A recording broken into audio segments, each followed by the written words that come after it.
2025 तेलंगाना में कांग्रेस की सरकार है एंड उसी सरकार के आंखों के सामने 400 एकड़ जमीन की फॉरेस्ट को काटा जा रहा है।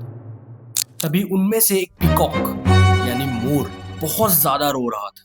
तभी उसने रोते रोते ये बताया कि मुंबई में शिवसेना के जो कार्यकर्ता है उन्होंने एक स्टैंड अप कॉमेडियन के पीछे झाड़ू डालकर मोर बनाने की साजिश रची। इस कहानी से हमने क्या सीखा कि काम की बात परसों की रात, पहले करो बकचोदी से शुरुआत। इंडियन ऑडियंस, अगर इंडियन ऑडियंस को आप रेटिंग्स दो 1 से लेकर 5 के बीच में, तो मेरे हिसाब से 4.9 का रेटिंग लेके आने वाले इंडियन ऑडियंस ही होंगे।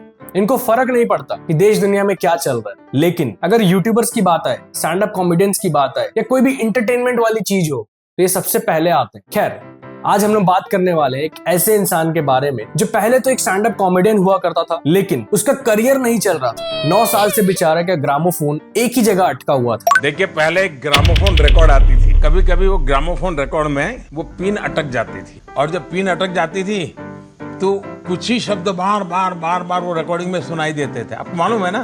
मोदी जी क्या कर रहे हैं? स्विमिंग पूल में अंकल नहाते हुए दिख रहे हैं वहां पे? आओ मोदी जी, बराबर देख। मोदी जी धर्म है क्या? तो ऐसे कुछ लोग होते हैं जिनकी पिन अटक जाती है, तो एक चीज दिमाग में भर जाती है तो बोलते रहते हैं। तो अब उसने अपना करियर स्विच कर लिया है और वो गायकार बन गया। थाने की रिक्शा, चेहरे पे दाढ़ी, आंखों में चश्मा, हाय। उसने 10 साल एक पुराना गाना भोली सी सूरत, उसको डब करके एक गाना बनाया है सिंधे सरकार के ऊपर। मंत्री नहीं वो दल बदलू है, और कहा क्या जाए, मेरी नजर से तुम देखो गद्दार नजर वो आए। बट मैं तो यही बोलूंगा कि उनके ऊपर बनाने से अच्छा ये गाना खुद सुन लेता, क्योंकि ये गाना तो उसके ऊपर है। एक झलक दिखलाए, कभी कभी आंचल में छुप जाए। खैर, आज हम इसको अपने वीडियो में आंचल से बाहर भी निकालेंगे एंड देखेंगे ये कितना ज्यादा लॉजिकल स्टैंड अप कॉमेडी करता है।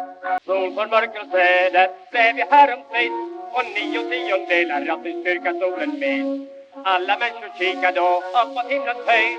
En bar gick där och solade sig så glad och nöjd. Welcome back to my channel guys. आज हम लोग बात करने वाले हैं अंध इबादत करने वालों के बारे में। अब तुम सोच रहे होगे कि अंकुश भाई अंध भक्ति के बारे में सुना था, ये अंध इबादत क्या होता है?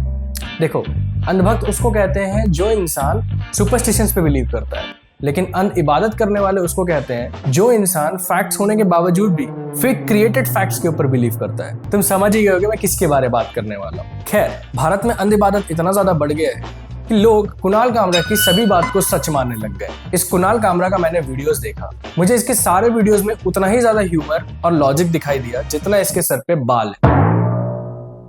इंस्पेक्टर कुणाल कामरा जी के अकॉर्डिंग इंडिया में पुलिसिंग नहीं होती है अच्छे से। कोई भी देश पुलिसिंग के लिए जाना जाता है। ध्यान देना इस लाइन पे, क्योंकि आगे जो मैं बताने वाला हूँ उससे अंध इबादत करने वाले जो है ना वो यू टर्न लेने वाले। हम जाते रहते हैं अमेरिका भी, वहाँ पे भी ऑडिटोरियम होता है, वहाँ पे भी हम आरएसएस को गाली देते हैं। तो वहाँ पे ये क्यों नहीं लिखते ऑडिटोरियम जला देंगे?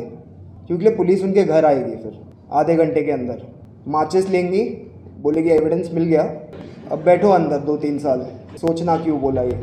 अब इंस्पेक्टर कुणाल कामरा का ये कहना है कि भले प्रूफ मिले या ना मिले, माचिस लेंगी, बोलेगी एविडेंस मिल गया। Fake policing is a right way to make a case against your enemy. ठीक है भाई, कुछ समय पहले की बात है कि बहुत लोग बोल रहे थे केजरीवाल के ऊपर झूठी कार्रवाई हुई। अदालत ने दोषी नहीं कहा, उनको जेल में क्यों डाला है? देश की जनता इस तानाशाही का जवाब देगी। अले अले अले, अंध इबादत करने वालों को बुरा लग गया? कोई बात नहीं, मेरे पास ना बर्नॉल है, लगा लो, क्योंकि आगे जो वीडियो में तुम्हें दिखाने वाला हूँ ना उसमें तुम्हें और जलन हुई। तो पहले से ही मैंने सोचा क्यों ना तुम्हें बर्नॉल दे दूं। ये आजाद भारत के इतिहास में पहली बार है कि किसी सिटिंग चीफ मिनिस्टर को अरेस्ट किया गया हो, और वो भी तब जब कोर्ट में कोई गुनाह साबित तक नहीं हुआ। अब मेरा यही क्वेश्चन है इनके सब्सक्राइबर्स और व्यूअर्स से कि सो कॉल्ड पुलिसिंग हो तो रही है। अब बैठो अंदर 2-3 साल, सोचना क्यों बोला ये पुलिसिंग होती है। अब ये यहाँ पे ना भी नहीं बोल सकते हैं, हाँ भी नहीं बोल सकते। 1 जनवरी 2021 पुलिसिंग का सबसे अच्छा एग्जाम्पल है, जो कि कॉमेडियन के ही ऊपर हुआ है, मुन्नावर फारूकी के ऊपर, जब उसने राम सीता के ऊपर जोक्स मारे थे। मेरा पिया घर आया, ओ Ram ji don't give fuck about your piya. All of them were booked under IPC sections 295A.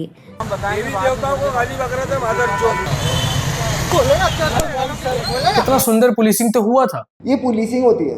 अब आप लोग कह रहे हो कि पुलिसिंग नहीं होता है। खैर प्रॉब्लम ये है कि पुलिसिंग आपके अकॉर्डिंग नहीं हो रहा है ना, बस यही चीज की आप लोगों को खटास है। हर छोटी बात पर आरोप बाद में साबित किया जाता है, पहले बुलडोजर चलता है। ये पुलिसिंग होती है। खैर अगर तुम ध्यान से देखोगे तो इंडिया में जो मुस्लिम्स हैं उनका ना एक नेगेटिव इमेज बनाया जा चुका है मीडिया की तरफ से। बट अगर आप एक इतने बड़े लेवल पे हो तो आपको या तो उस इमेज को पॉजिटिव में कन्वर्ट करने में हेल्प करना चाहिए, या तो उसको खराब होने से बचाना चाहिए। But what you did mister Kunal Kamra, मुसलमान होता तो सिर्फ फोटो में आता। Instead of changing that image from positive to negative, उसने और ज्यादा उस इमेज को बर्बाद कर दिया कि मुस्लिम हूं तो पीछे ही आऊंगा, फोटो पे ही आऊंगा। यानी कि अगर एक मुस्लिम है तो कुछ ना कुछ गलत ही होगा। मुसलमान होता तो सिर्फ फोटो में आता। एंड हिंदू हूं इसलिए स्टेज पे आगे आ रहा हूं, इसका बोलने का मतलब ये है कि हम हमेशा आगे रहना चाहते हैं, हम हमेशा उसको पीछे रखेंगे। See if you can't fix any situation, उसको उतना कॉम्प्लिकेट नहीं बनाना चाहिए। मेरा एक ही क्वेश्चन है, तुम चाहे हिंदू हो, चाहे मुसलमान हो, चाहे सिख हो, चाहे ईसाई हो, भाड़ में जाए जाति, पहले तुम एक इंसान हो। और इस तरीके का कंपैरिजन करके तुमको क्या मिलने वाला है मुझे नहीं पता क्यों, लेकिन आंखों के सामने सब कुछ है, फैक्ट सबके सामने है, लेकिन कहते हैं ना कि अंध इबादत करने वालों को फेक फैक्ट से ज्यादा इंटरेस्ट होता है। अगर तुम ध्यान से देखोगे तो हमारे भारत में क्रिकेट में भी मुसलमान आते हैं, पढ़ाई में भी मुस्लिम कम्युनिटी होते हैं, क्या नहीं है, आर्मी में भी है, सिंगिंग में भी है, हर जगह पे मुस्लिम कम्युनिटी भी साथ में है, हिंदू कम्युनिटी भी है, सिख ईसाई सब है। It's a diverse country.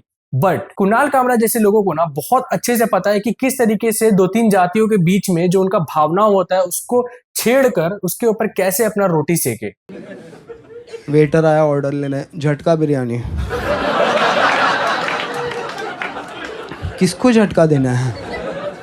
झटका वेज बिरयानी। एक झटके में आलू काटो,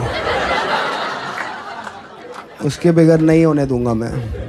अब देखो यार मैं क्या ही बोलूं, कुणाल भाई को पता है क्या पसंद है? मोटा वाला बम्बू बिरयानी। एंड महाराष्ट्र के शिवसेना वाले बुला ही रहे हैं, आमंत्रित कर रहे हैं कि आइए सर, आके मोटा वाला बम्बू बिरयानी बना के रखा है, खाइए। क्या देता है तू? तमिलनाडु। तमिलनाडु तेरी तमिलनाडु में आके मारेगा देखो। मैं एक हिंदू हूँ। क्या बात कर रहे हैं? मैं I think save Hinduism from Hindus. यार मेरा तो एक ही सवाल है इन जैसे कॉमेडियन से कि सर आप लोग कॉमेडी कब करोगे सर? क्यों नहीं हो रही है कॉमेडी? कब तक अंबानी के बहू की फिगर को नापते रहोगे? वो बेचारी लड़की 1.5 किलोमीटर से उसकी हड्डी गिन सकते हो आप। कब तक अंबानी के बेटे का पेट देखते रहोगे? अंबानी के बेटे का एल्बो नहीं दिख रहा। कुणाल कामरा भी like one of those jealous guy जिसके बाप ने अगर उसको कुछ खरीद के नहीं दिया है तो वो दूसरे बच्चों को जाकर बिगाड़ देगा। और मतलब अंबानी सटल है ही नहीं, मतलब बेटे को जंगल गिफ्ट कर दिया। जंगल कौन गिफ्ट करता है? यार तुम्हें नहीं पता है कि कुणाल के पापा भी कोई कम नहीं है। कुणाल के पापा ने एक बार कुणाल को एक बड़ा सा आईना गिफ्ट किया, हाँ बहुत बड़ा आईना गिफ्ट किया, और उसको बोला कि देख बेटा तेरे से भी बड़े जानवर है दुनिया में। खैर यार अगर तुम्हें ये वीडियो अच्छा लगा है तो प्लीज लाइक शेयर सब्सक्राइब करिए, एंड अगर ये वीडियो पसंद आया तो अपने दोस्तों के साथ शेयर करो, उनको दिखाओ, शिवसेना वालों के ग्रुप्स में डाल दो यार, जाओ शेयर करो, भेजते जाओ सबको, सपोर्ट करो।